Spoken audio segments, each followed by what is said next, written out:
More people were arrested this year at fake Paddy's Day celebrations than in any year prior. That according to the Riley County Police Department, which released its annual analysis Friday in a 4-page report. Data showed that arrests were up almost 51% compared to the 5-year average of roughly 38%. Compared to last year, police say there was an 84% spike in the number of people arrested, with 63 this year compared to 28 last year. Police issued 107 citations for possession of an open container. A total of 260 citations were issued, up from 142 the year before, but still about 12% below the 5-year average. Citizen-initiated calls for service were about steady with previous year figures, with 180 total calls for service. The full report is available online at newsradiokman.com. 2 people were arrested late last week in connection to the murder of a 1-year-old child. Matthew Miller of Junction City and Sonia Williams of Ogden remain jailed on bonds totaling more than $1 million in connection to the April 2023 death of their child, Zaya Miller. According to the Riley County Police Department, both have been charged with first-degree murder and aggravated child endangerment. Miller faces an additional charge of unlawful distribution of a controlled substance. Williams, the child's mother, also had a 2-year-old child who was killed in December 2020. Her former boyfriend, Gage Anderson, was arrested in that case, later convicted of second-degree murder after accepting a plea agreement with prosecutors in March 2023. No further details are being released at this time. The Manhattan branch of the American Association of University Women held its annual celebration of International Women's Day Friday night. Kansas Senator Yusha Reddy was the moderator for the 9th annual event, which highlighted 4 women, originally from other countries, who now call Manhattan their home. Niska Lasko is a graduate student and native of Poland. And I just want to say that there is no conversation, no single meeting, talk with other international students when topic of tremendous hospitality and Manhattan as being welcome city didn't come up. We all share these experiences. The 4 guests spoke on their journeys to America and took questions from the audience. Claudia Petrescu is the Vice Provost for Graduate Education and Dean of the Graduate School. So when I see what is happening in the legislature right now, I am really thinking why towards the lower bottom of the most developed countries when it comes to women's rights, when it comes to girls' rights, when generally it comes to rights of different people. I am very puzzled. I am not understanding it. The theme of this year's event was Inspire Inclusion.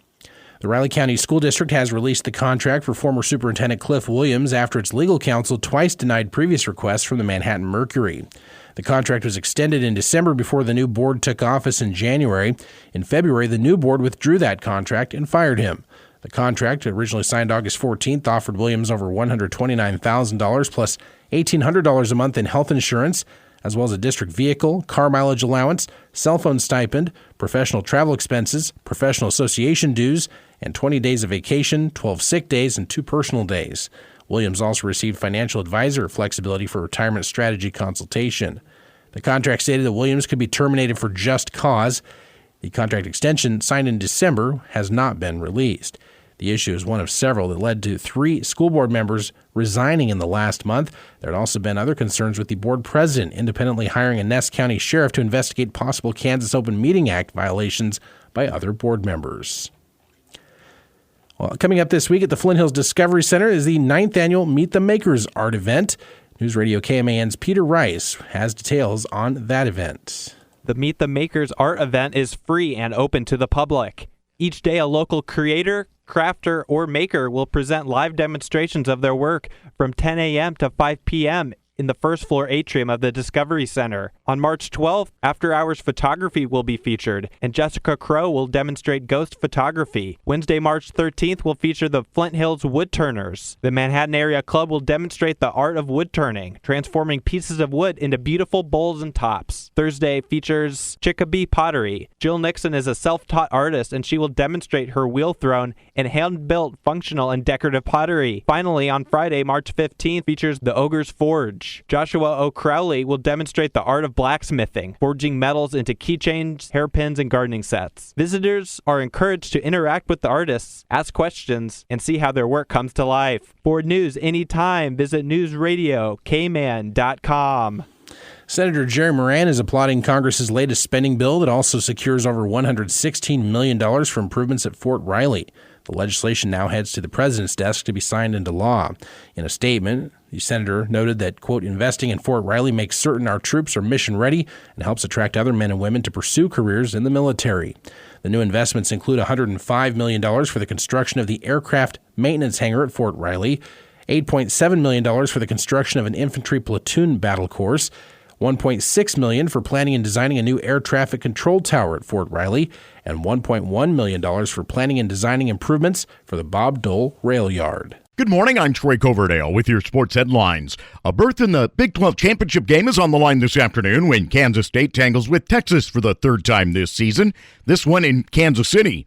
The Wildcats rallied from an early 12-point deficit Saturday night behind Aokali's double-double to best West Virginia, 65-62, but it wasn't comfortable for Coach Jeff Mittie. We're not making it easy on ourselves. I mean, we got a chance to clinch it right there, and we don't knock down free throws. I mean, these are things that we've got to start doing better. But look, we just beat a really good team. Texas advancing behind a win over Kansas on Saturday. Today's action tips at 4 for the Cats and Longhorns. Coverage at 3:30 on Sunny 102.5 and News Radio KMAN. The early game at T-Mobile pits regular season champion Oklahoma against Iowa State at 1:30.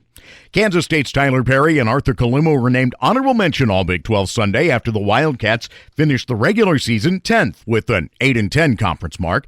Perry is the leading scorer for the Cats, tallying 15 points, nearly 5 assists, and 3 rebounds a game. Kaluma is scoring 15 points per game with a team best mark of 7 rebounds per conference.